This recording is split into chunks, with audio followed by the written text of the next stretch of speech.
And just everybody watching you, everybody, coming to hear you and see you, and everybody's attention, and everybody leaves, and I don't know, there's a table full of stuff with your face on it, and your voice, and all that stuff.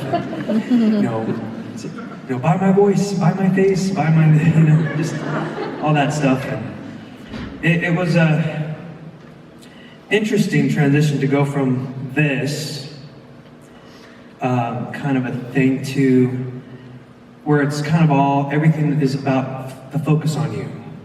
Where, even the work, music and the entertainment industry is about being in people's faces, getting their attention, and I don't know, all that kind of stuff. When I first started, people were telling me, this is how you're going to be happy. The more successful you get, this is how you're going to tell you're successful and happy. The more fame, the more popularity, the more money, the more fans, the more people recognize your face, the more every time when people are screaming and saying I love you and things like that. And that's how I was taught to measure my level of success. And I was like, okay, well, they know more than I do. They've been here more than I have. And, I would go trying to convince myself of what they were telling me. And as I started going, especially after being in high school, to having millions of people watching you every week on American Idol. And that's 8 years ago now, isn't that crazy? It's been over 9 years since I first auditioned. And just from that point, it just never stopped. I remember one time, during the Christmas times, we were doing these Jingle Ball shows. And one time I was it was in New York. It was in Madison Square Garden, a place I never thought I would be singing. And I don't know why they did this, but they put me second to last in the show, right in between Kanye West and Chris Brown. And while I was waiting to go on, it just, all these people were backstage. There goes Rihanna, there goes Leona Lewis. I get a knock on the door, and it's Bruce Springsteen.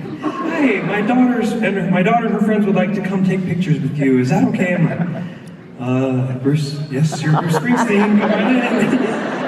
Is everything clean, everybody? Can make sure it's it's just a very bizarre time of life, I'll say that. And being there up on that stage, Madison Square Garden, sold full arena. And when, I don't know, going after Kanye West with all his pyros and dancers and lights, and then me just going up there. And, but just amazing to hear everybody singing along to your songs. I just couldn't believe it. And people would keep telling me, man, you must be on cloud nine. You must be on cloud nine. This must be amazing.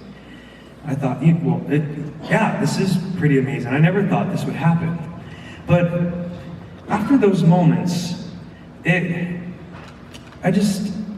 exciting. It's exciting to have those moments, to have so many people know you and recognize you and sing along to your songs and follow you, what you're doing, and just those kinds of things.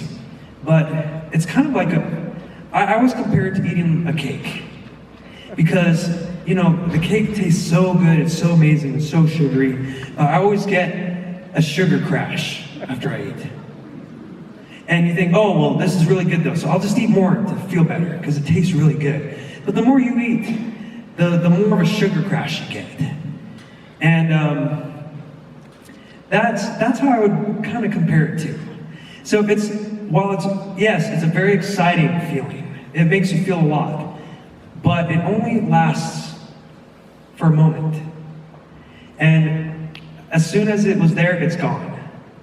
And so when you're trying to tell yourself, this is what's going to make me happy, but it keeps running. It keeps just, you start feeling this emptiness inside of you. You start feeling this, like, what happened? I thought I was supposed to be happy with everything that's going on. And I started feeling just a hole that was never filled. Even though I thought this was like the most amazing things happening. I was starting a career and everything, and I just thought, what is wrong? And I realized with time, especially when I went on my mission to Chile, From a world where it was all about you and trying to get everyone to look at you and love you, to going to a place out in South America where it was nothing about you. And it was all about loving someone else. It really had a change in me. It made a change in me. It really affected me. And then, so to come, and it was hard. I'm going to tell you, it's hard. If any of you have served missions, it's not an easy thing. And I think just change in general. To go from one place to another drastic change is always tough. If any of you feel me on that, just change is hard, isn't it?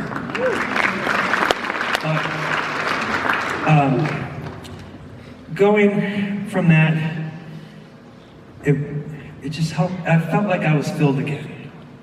It may not always be the most, like, not like a cake, chocolate cake, like, so delicious and gooey and sugary.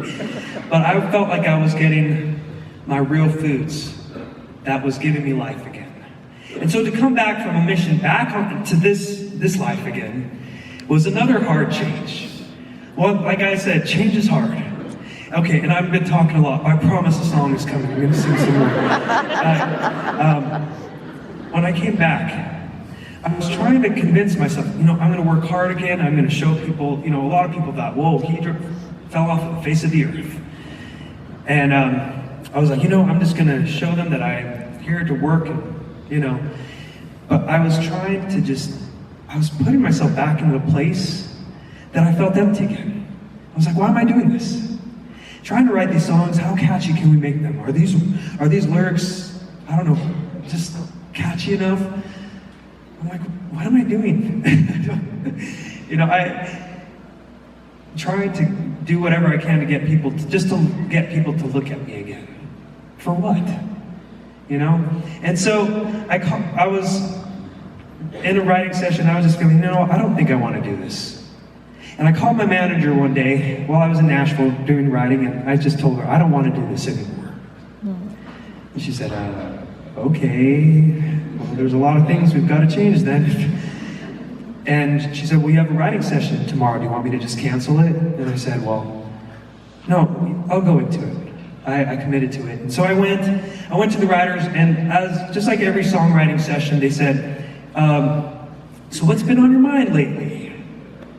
Just to see what we can write about. And I said, well, should I tell them? And I was like, it's important to be honest. So I told them.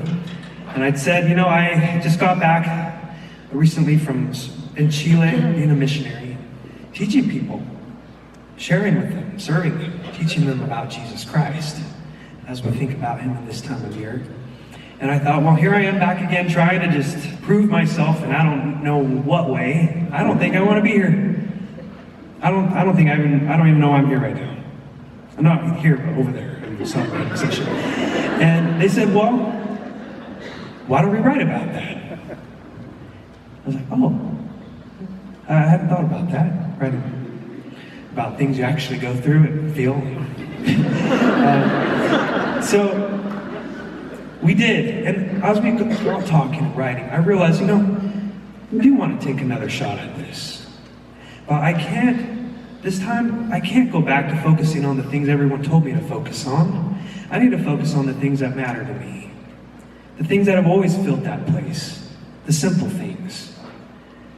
And so that's what I realized.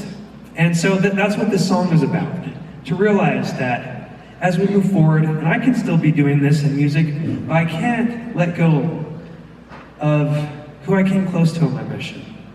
And I got to know the man upstairs, God. And I just felt like, I can't ever deny that someone out there is watching out for me, who's guiding me as I move forward. I can't let go of that.